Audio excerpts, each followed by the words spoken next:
Le projet de loi sur les casinos examiné jeudi par le cabinet thaïlandais. Le cabinet thaïlandais examinera jeudi le projet de loi sur les complexes de divertissement, qui légaliserait les jeux de casino. Les réunions du cabinet se tiennent généralement le mardi, mais le débat parlementaire de censure ayant eu lieu mardi, suivi d'un vote mercredi, la réunion a été repoussée à jeudi. Le projet de loi sera présenté par le ministère des Finances, mais son inclusion à l'ordre du jour dépendra du Premier ministre, a déclaré mercredi le vice-ministre des Finances, Julapun Amornviva. Il a indiqué que la construction et l'exploitation de complexes de divertissement devraient soutenir la croissance économique du pays et générer des revenus plus élevés issus du tourisme. Le ministère a précisé mardi que 80% des participants à une consultation publique en ligne soutenaient le projet de loi, selon Bloomberg. Plus de 70 000 personnes ont partagé leurs opinions et recommandations pendant la période de consultation, du 28 février au 14 mars, d'après un communiqué gouvernemental.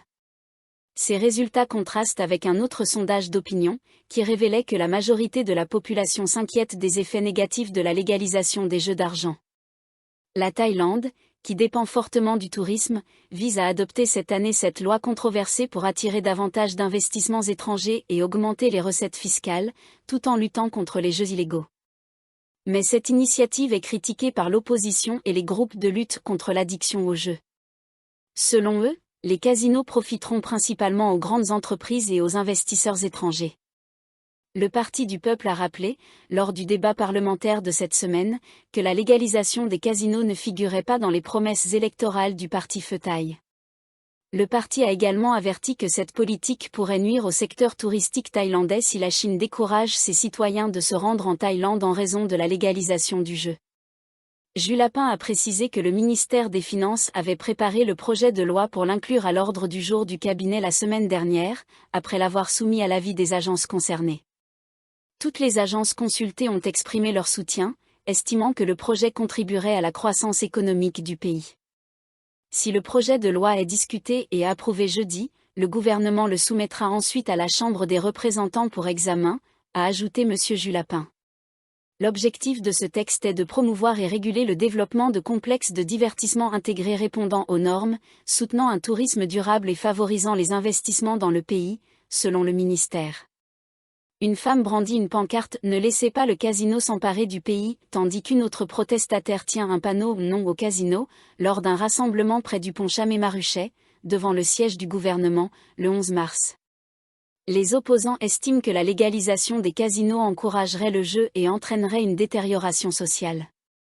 Photo, Shana Katanu. Renforcement des pouvoirs du régulateur boursier.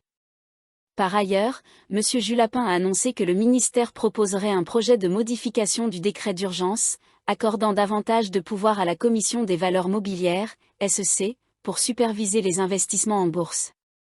Cette réforme permettrait à la SEC d'élargir son autorité pour enquêter, mener des interrogatoires et déposer des plaintes auprès des procureurs publics contre les auteurs d'infractions aux règles du marché, élargissant ainsi le champ de ses compétences actuelles. Si cette loi est adoptée, elle devrait réduire considérablement les délais des procédures judiciaires, notamment dans les affaires majeures, et ainsi limiter les pertes des investisseurs en accélérant les actions en justice, selon le ministère. Chonburi, un pétrolier GPL échoué sur des rochers à Koh Lan. Un pétrolier transportant du gaz de pétrole liquéfié, GPL, sans cargaison à bord, s'est échoué sur des rochers au large d'une plage de Koh Lan, tôt mardi matin. Aucun déversement ou fuite n'a été détecté, et aucune blessure n'a été signalée. Des responsables de l'Office de gestion des ressources marines et côtières, Région 2, accompagnés d'autres agences concernées, ont inspecté le navire. Le pétrolier NP Bank Pacom s'est échoué sur les rochers près de la plage Sangwan, à proximité de la plus grande plage Tawaen, sur l'île de Koh Lan, dans le Tambon Naklua, district de Bang Lamin. Cette zone est connue pour ses nombreux récifs coralliens naturels. Selon une source de l'équipe d'inspection, le navire ne transportait aucune cargaison au moment de l'incident. Le pétrolier avait quitté Bang Pakong, dans la province de Chachoem Sao, vers 22 h lundi, et devait charger du GPL au port de Map Tafut, dans la province de Rayom.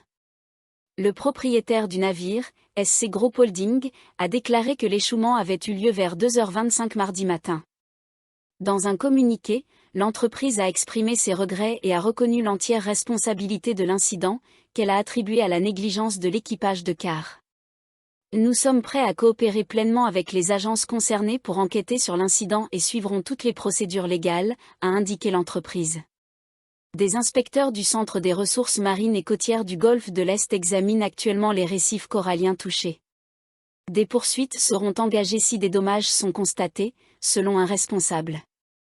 La société a annoncé l'envoi prochain d'un remorqueur pour déplacer le navire échoué et s'est engagée à indemniser les dommages éventuels. Elle a réaffirmé qu'aucune fuite de gaz ou de produits chimiques n'avait été détectée.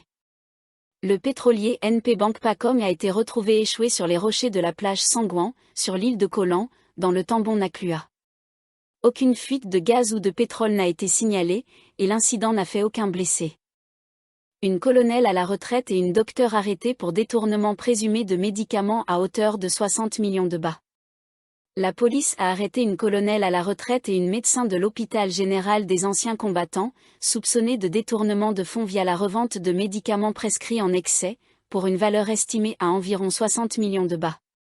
Les 2 femmes ont été interpellées lors de raids menés mercredi matin dans 17 lieux situés à Bangkok, Chonburi, Lopburi et Prachinburi, dans le cadre d'une enquête menée sur un mois, a indiqué le Paul Maji Jencharunkia Pankao, commissaire adjoint du Bureau central d'enquête, CIB. La colonelle Kanyarajit Prasang, 59 ans, et la docteure Barinda Ujawati ont été arrêtés à leur domicile respectif, dans le quartier de Kiake et sur la Frau 71 Road à Bangkok. Toutes 2 travaillaient à l'hôpital général des anciens combattants de Bangkok. La colonelle Kanyara était auparavant en poste à l'hôpital Phramong Kutklao, situé à proximité. Selon les enquêteurs, la colonelle Kanyara aurait organisé l'envoi de résidents de la province de Lopburi pour qu'ils reçoivent un traitement médical de la part de la docteure Barinda à l'hôpital des anciens combattants. Cette dernière aurait posé de faux diagnostics et prescrit des quantités excessives de médicaments. Les médicaments ainsi obtenus étaient entreposés dans une blanchisserie située sur Rama 4 Road, à Bangkok, avant d'être revendus à des pharmacies dans plusieurs provinces. Mercredi, les autorités ont saisi une grande quantité de médicaments illicites, dont des anticoagulants Pradaxa, ainsi que 10,9 millions de bahts en espèces, des titres de propriété foncière et des documents pharmaceutiques falsifiés. Le général Detniti Luangangkom, directeur de l'Organisation des anciens combattants de Thaïlande, avait précédemment signalé à la police une fraude médicale qui, selon lui, aurait débuté en 2018. Selon le Paul Maji Jencharunkia, le réseau se composait de 2 groupes, du personnel médical responsable de la commande des médicaments, et un réseau de facilitateurs, dont la colonelle Kanyara, chargée de recruter des patients fictifs. Ces intermédiaires recevaient une commission par prescription remplie, et les chefs du réseau touchaient des primes conséquentes.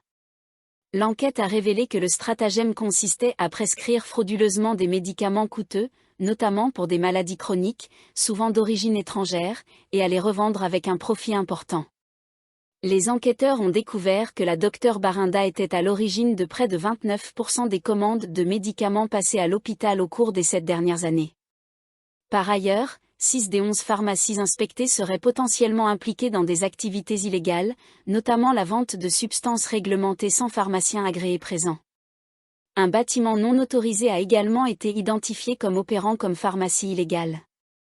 Le préjudice est estimé à 60 millions de bahts, dont environ 40 millions auraient été transférés sur des comptes appartenant à la colonelle Kanyara.